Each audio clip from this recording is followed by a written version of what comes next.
Students, welcome back to part 2 of lecture number 16. So, we are discussing about different types of clustering algorithms.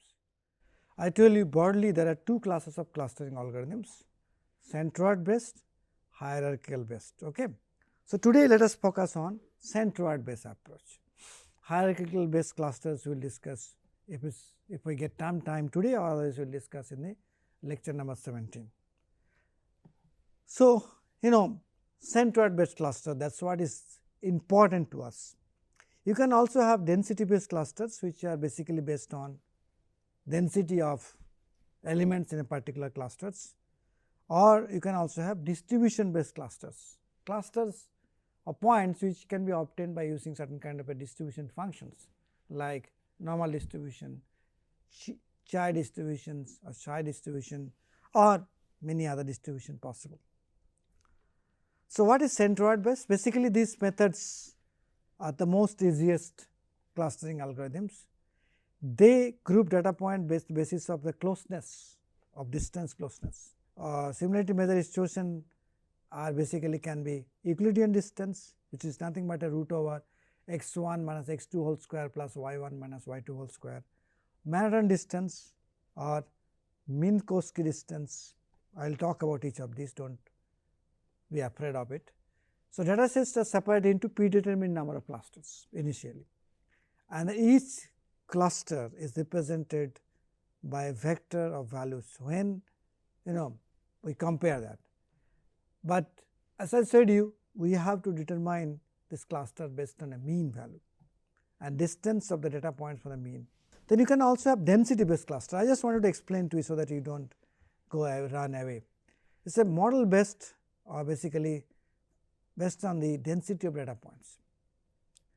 In case of centroid based clustering, that requires number of clusters to be predetermined or predefined, and therefore, this is sensitive to initialization.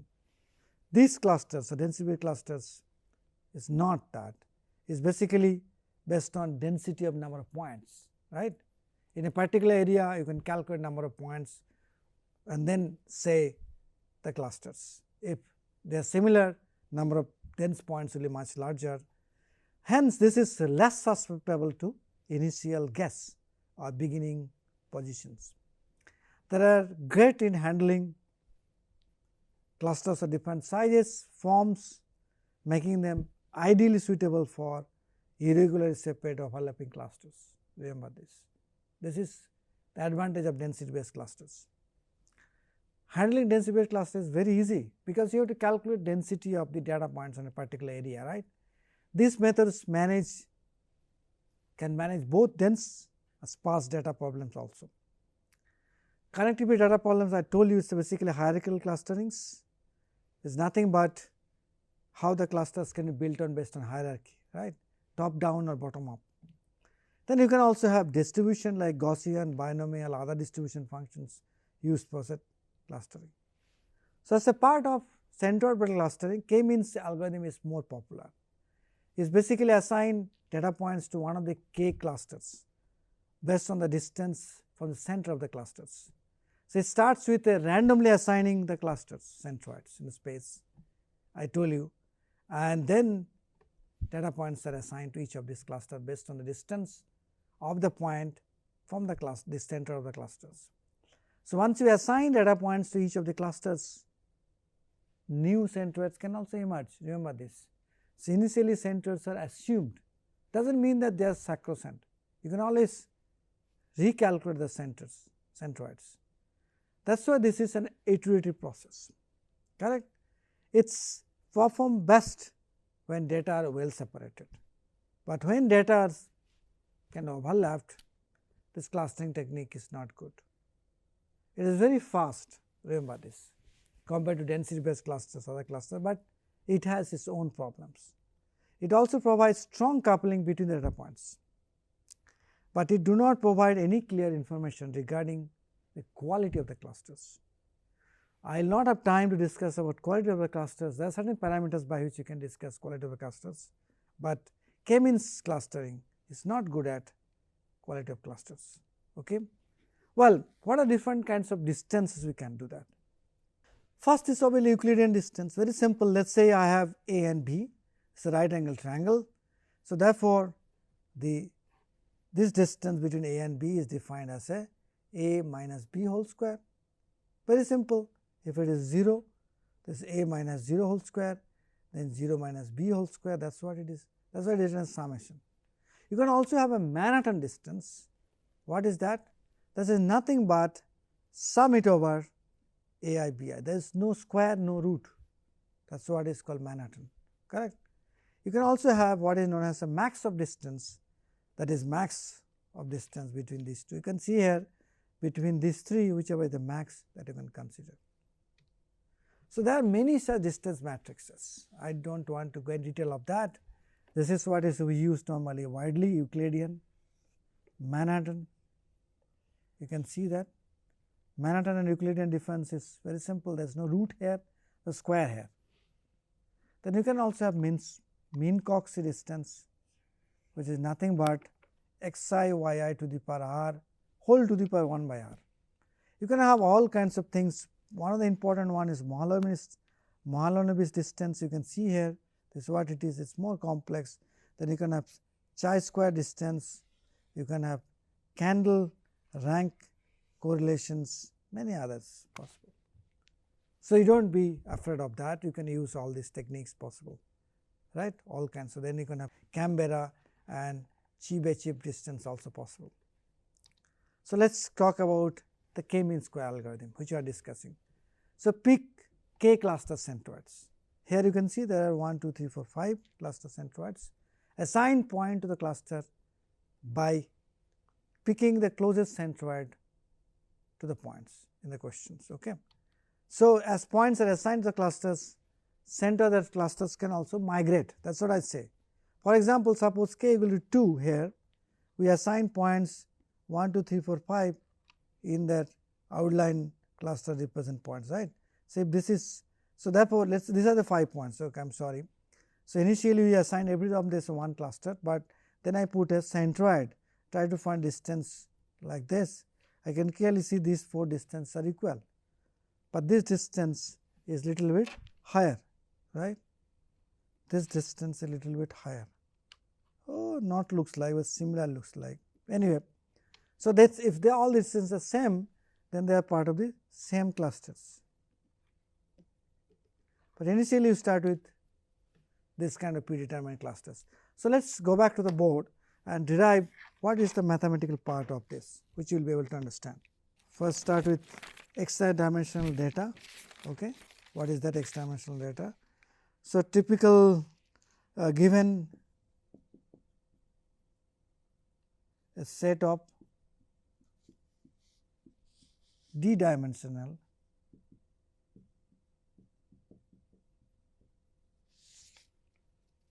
observation or data. What are they? x1, x2, x3 going up to xd, right, that is what it is. So, what the k-means algorithm does? K-means algorithm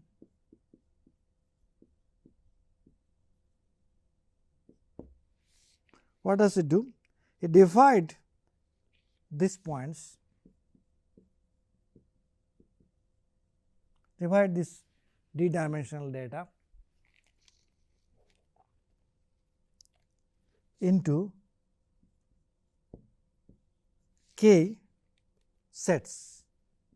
K is always less than equal to n, less than equal to d rather here, because we have considered d dimensional data. So, there are up to xd, right, sets S1, S2, SD, correct. What we are doing? We are dividing these data points into k sets S1, S2, S3, SD, right, satisfying. We cannot divide randomly, blindly, we have to satisfy certain objective function.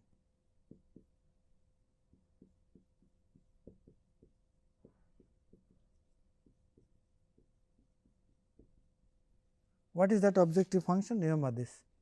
This is widely used in machine learning. What is the objective function? Very simple. I can write down that argument is value, right?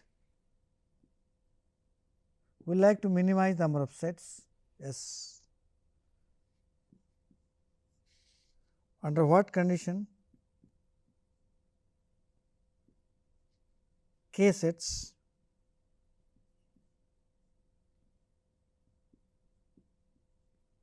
x size belongs on, sorry, x belongs of S, any of the S data points.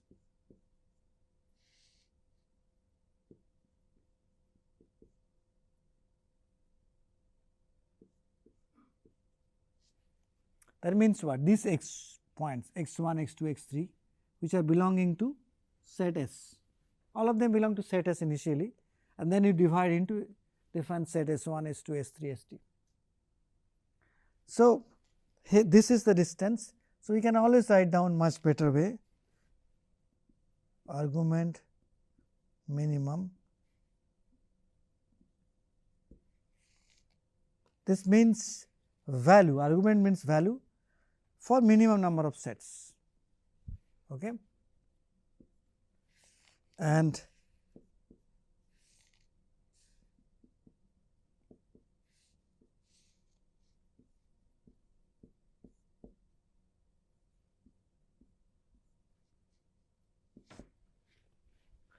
you can also write down like this way. This is sum it over absolute value of mod of SI, variance of SI. You may not have heard about variance now, but you will learn more about this in the later part of the later lectures. Okay.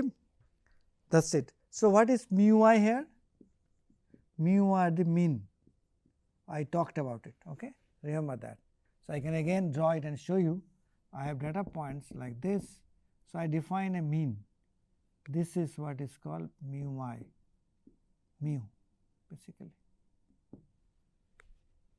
Correct.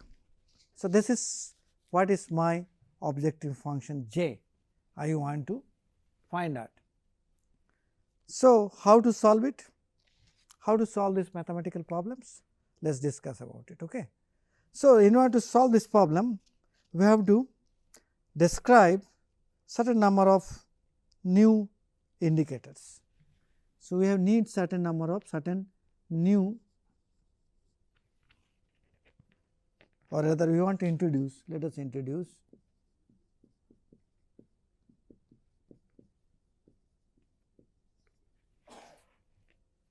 a new binary indicator.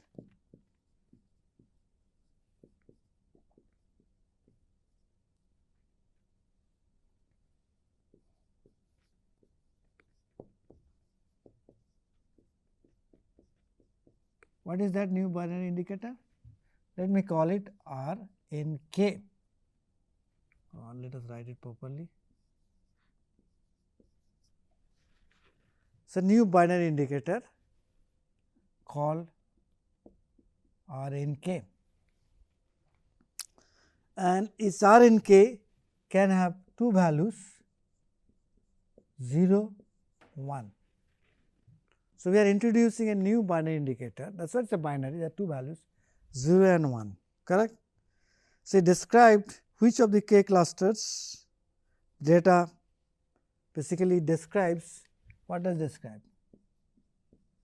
Out of which of the k clusters, k sets, which of the k sets, which one is basically out of the which of these S sets to which one of SIs or sets like contain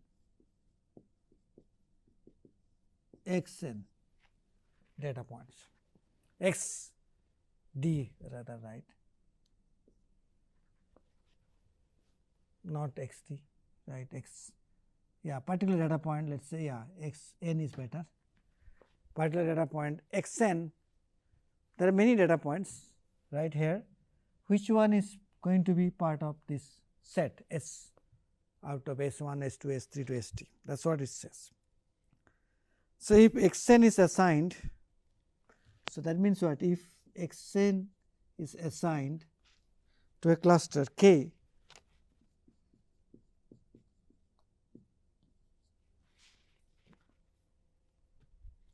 then R n k is 1, otherwise R n k goes to 0. That is the meaning of this new variable binary indicator. So, we can then change this j, the objective functions. Let me erase this. We can change the objective function, modify the objective function. Now, objective function will look like this, very simple, 1 to k,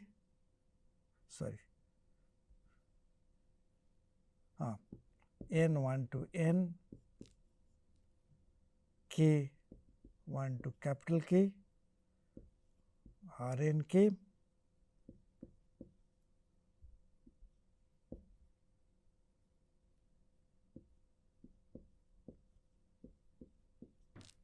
so what did I do? Look at this. So, basically I kept this one as same, correct? This one is the same. I have multiplied this with R n k. So, when R n k goes to 0, the j goes to 0.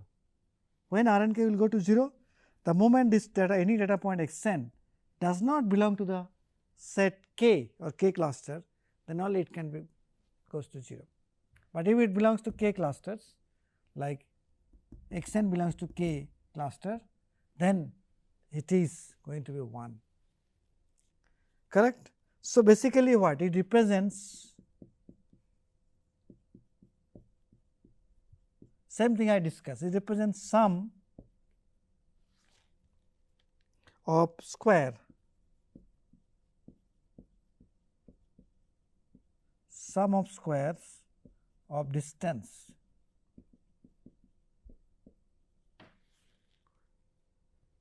each data point, sum of square of distance each data point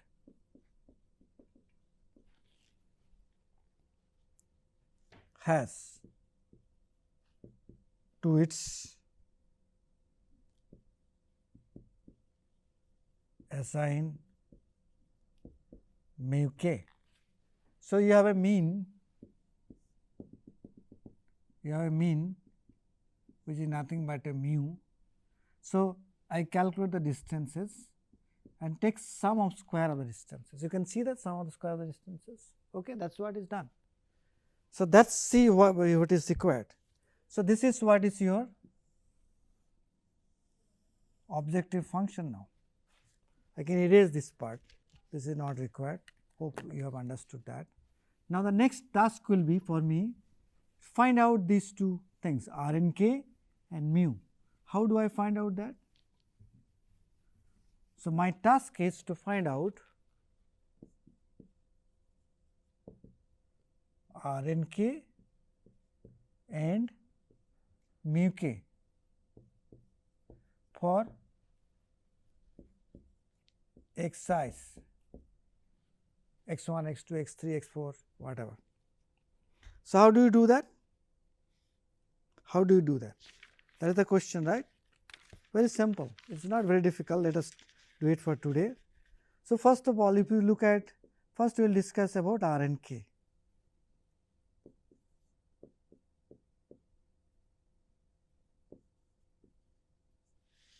So, you can clearly see j is a linear function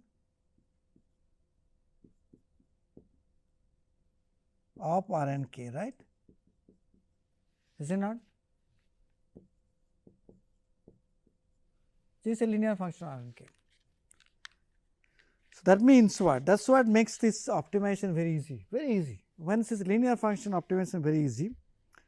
So, term involving different n values are, the term involving different n values, that means R 1k, 2k, 3k, 4k, different n values, they are independent, they are not dependent on each other. Remember that. Why? Because n correspond to each data points. That is why they are different. Initially, remember, we are considering each data point as a one cluster. So, therefore, each one is considered independent. So, therefore, term corresponding to n is independent. So, we can always optimize for each n separately. So, that is why what I wrote correctly is become 1 for k, which is nothing but argument minimum, remember that, j x n mu k to the power square. That means what?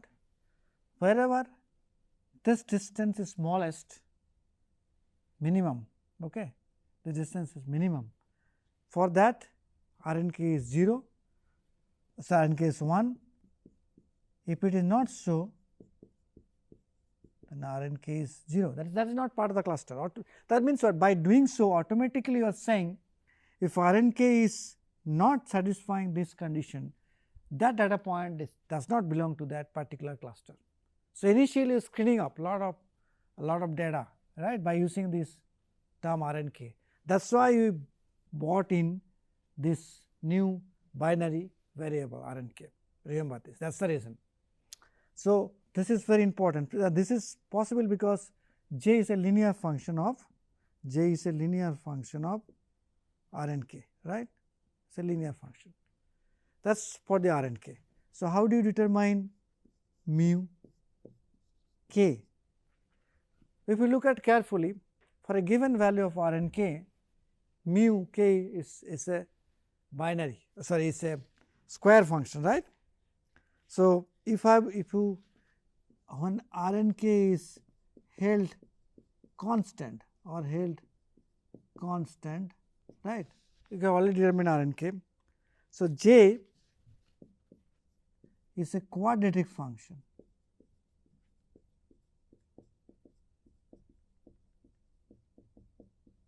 of mu k, right. You can keep the square, right. It is a quadratic function of mu k. So, we can easily do that. I can also differentiate and put it 0, then minimization is possible, right. So, this will give me this.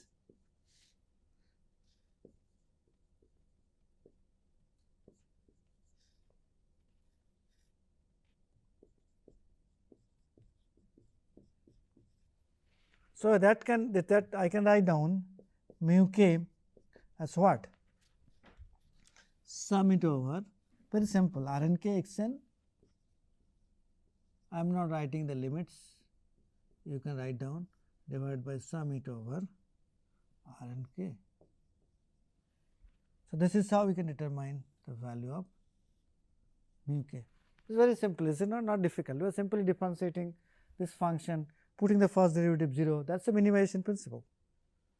So, this is the technique or mathematical technique which is used to find out different clusters. Remember this. This mathematical technique is widely used to determine the different clusters. That is the key thing about the k clusters, k-means algorithm in the clustering. So, let me stop here. We will come back in the next lecture, lecture number 17, talk about more details, and we will again move on to hierarchical clustering. Thank you.